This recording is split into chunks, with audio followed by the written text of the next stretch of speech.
नेपाल सीमा से सटे जिलों में अवैध कब्जों पर एक्शन हो रहा है। कहीं गर्जा बुलडोजर तो कहीं जिलों में सील हुए हैं अवैध निर्माण। बॉर्डर इलाकों में व्यापक अतिक्रमण हटाओ अभियान चलाया जा रहा है, जिसमें बहराइच, बलरामपुर, सिद्धार्थनगर, श्रावस्ती में एक्शन हुआ है। पीलीभीत, महाराजगंज में ताबड़तोड़ कार्रवाई चल रही है। बलरामपुर में भी 20 मदरसे चिन्हित किए गए हैं। बहराइच में 143 अतिक्रमण हटाए गए हैं, 6 मदरसे सील कर दिए गए हैं। वहीं सिद्धार्थनगर की बात की जाए तो अवैध धार्मिक स्थल और 17 मदरसों पर एक्शन हुआ है। श्रावस्ती में 53 मदरसे सील कर दिए गए हैं। 151 पर बेदखली की कार्रवाई की गई है। एक अवैध धार्मिक स्थल को भी ध्वस्त कर दिया गया है। पीलीभीत में मिले 7 अवैध मदरसे और 77 अवैध धार्मिक स्थल। महाराजगंज में 34 अवैध मदरसे और धार्मिक स्थल 2 ध्वस्त किए गए हैं। बता दें कि बाकियों पर भी कार्रवाई लगातार की जा रही है। जिस तरह से सीएम योगी आदित्यनाथ ने निर्देश दिया, उसके बाद से अवैध निर्माणों के खिलाफ लगातार एक्शन हो रहा है। और ये देखिए, तस्वीरें भी सामने आई हैं। कहीं पर बुलडोजर की कार्रवाई की गई है तो कहीं सीलिंग की बड़ी कार्रवाई कर दी गई है। और अलग अलग जगह से ये तस्वीरें भी सामने आई हैं, जहां बॉर्डर पर बुलडोजर एक्शन नॉन स्टॉप चल रहा है। देखिए, नेपाल सीमा से सटे जिलों में अवैध कब्जों पर एक्शन हो रहा है। कहीं पर बुलडोजर की कार्रवाई की गई है। और विनोद हमारे साथ जुड़ चुके हैं। विनोद, किस तरह की कार्रवाई की जा रही है? कितने मदरसे सील किए गए हैं? आगे की किस तरह से कार्रवाई चल रही है? जी मेरी जी, हम आपको बता दें, योगी सरकार की शक्ति के बाद श्रावस्ती जनपद में बड़ी स्तर पर कार्रवाई की जा रही है। यहाँ 297 मदरसों की जांच चल रही है। राजस्व की टीम और एसडीएम की टीम लगाई गई है, जो लगातार 7 दिन से हर स्तर पर जांच कर रही है। और अब तक के 53 मदरसों को सील किया गया है। बाकी कुछ मदरसों को 1 हफ्ता 10 दिन का समय दिया गया है। और कुछ मदरसा संचालक ऐसे भी हैं जो अपने मदरसा को बंद करके फरार हो गए हैं। कुछ बॉर्डर क्षेत्र में 15 किलोमीटर के परिधि में जो क्षेत्र है, उसमें बड़े स्तर पर अवैध अतिक्रमण कर रखे थे, उनको बुलडोजर कार्रवाई के तहत हटाया गया है। जी तो विनोद, वहां आसपास लोगों की क्या प्रतिक्रियाएं सामने आ रही है जिस तरह से बड़ी कार्रवाई की जा रही है? देखिए, जिस तरीके से फर्जीवाड़ा करके और काफी समय से ये लोग मदरसा संचालन कर रहे थे, जिला प्रशासन को इसमें अवैध कारनामों की कई बार जानकारियां और सूचनाएं भी मिली है। इस मदरसा के आड़ में झाड़ फूंक और अन्य तमाम तरीके की गतिविधियां चलाई जा रही थी। तो लोगों में कई तरह की प्रतिक्रिया सामने निकल कर आ रही है। कुछ लोगों का आरोप है कि जो कार्रवाई हो रही है वो बहुत ही अच्छी कार्रवाई है। शासन की मंशा बहुत ही अच्छी है, जिससे ये जानकारी मिल सके कि इन मदरसों के आड़ में क्या क्या कार्रवाइयां हो रही है, ये वैध है या अवैध तरीके से चलाए जा रहे हैं।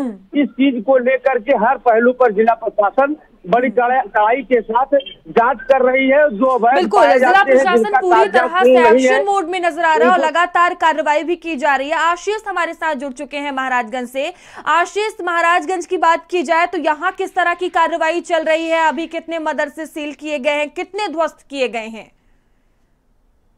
भाई देखिए, हम महाराजगंज के साथ साथ जो आसपास जो और अन्य जिले हैं जो भारत नेपाल सीमा से सटे हुए जिले हैं, उनकी भी बात करेंगे। और भारत नेपाल सीमा से सटने वाले जो भी जिले हैं, जहां भी करीब जो 15 किलोमीटर हेलो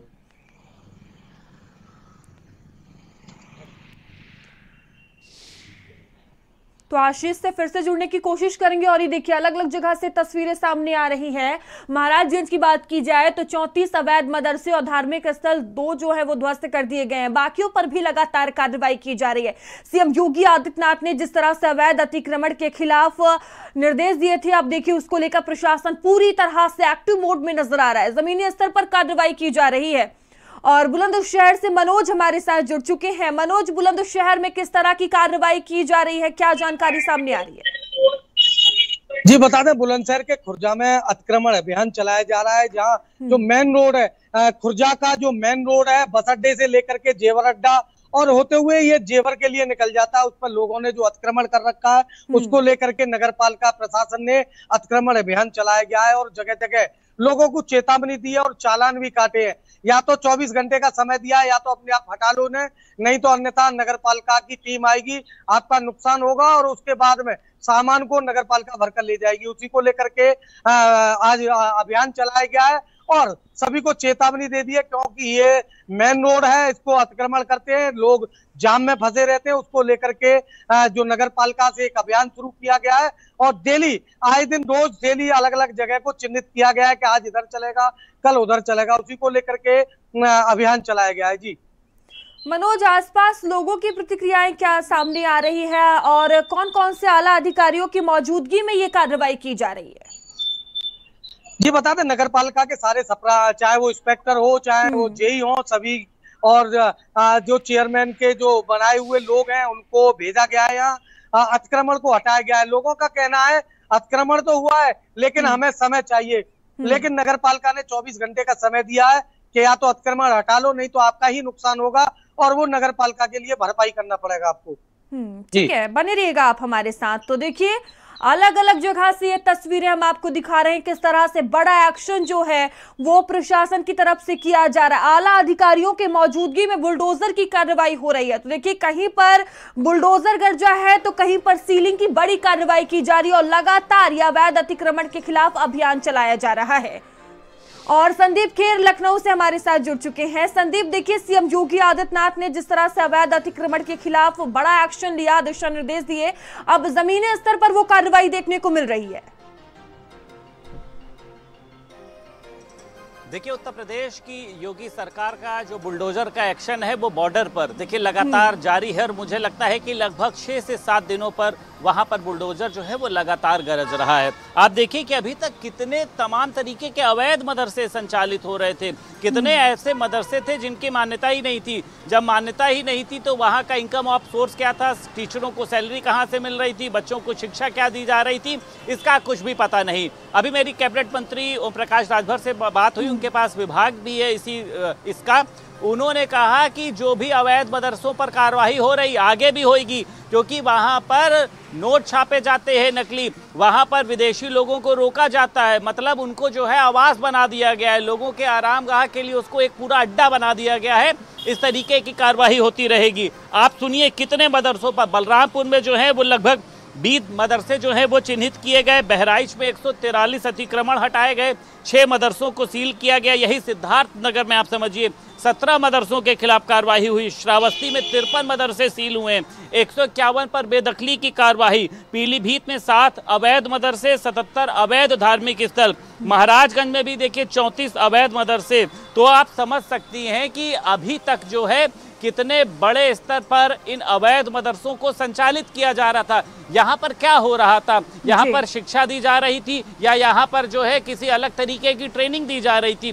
खुद मंत्री ने कहा है कि शिक्षा के नाम पर आतंकवाद अगर परोसा जाएगा, शिक्षा के नाम पर अगर दुश्मनों के प्रति प्रेम दिखाया जाएगा तो हमारी सरकार लगातार इस तरीके की कार्रवाई करेगी, क्योंकि एक इनपुट मिलता है, कोई बदले की भावना से इस पर कार्रवाई नहीं की जा रही है कि पहलगाम की ये घटना हो गई। ये लंबे समय से ये हर एक बिंदुओं पर जांच परख कर ये कार्रवाई की जा रही है और ये बड़ा एक्शन देखने को मिल रहा है। फिलहाल आप सभी का बहुत धन्यवाद हमारे साथ जुड़ने के लिए और जानकारियों के लिए।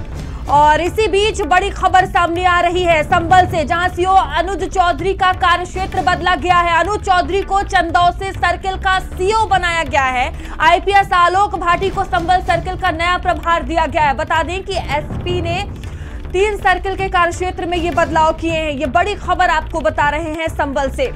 तो देखिए, सीओ अनुज चौधरी का कार्यक्षेत्र जो है वो बदल दिया गया। अनुज चौधरी को चंदौसी सर्किल का सीओ बना दिया गया है, नई जिम्मेदारी दी गई है। आईपीएस आलोक भाटी को संभल सर्किल का नया प्रभार दिया गया है, जहां एसपी ने 3 सर्किल के कार्यक्षेत्र में ये बड़े बदलाव किए। एक बड़ा फेरबदल यहां पर देखने को मिला है।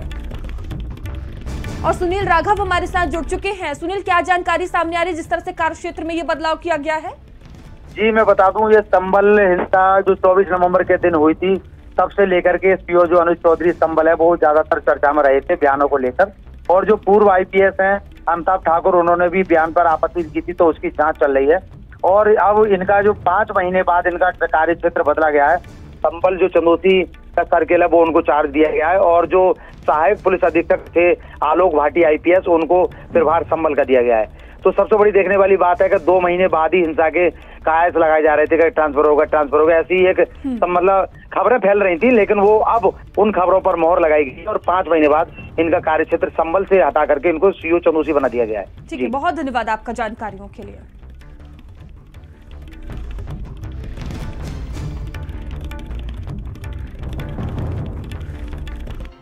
और खबर गोरखपुर से है, जहां सिर्फ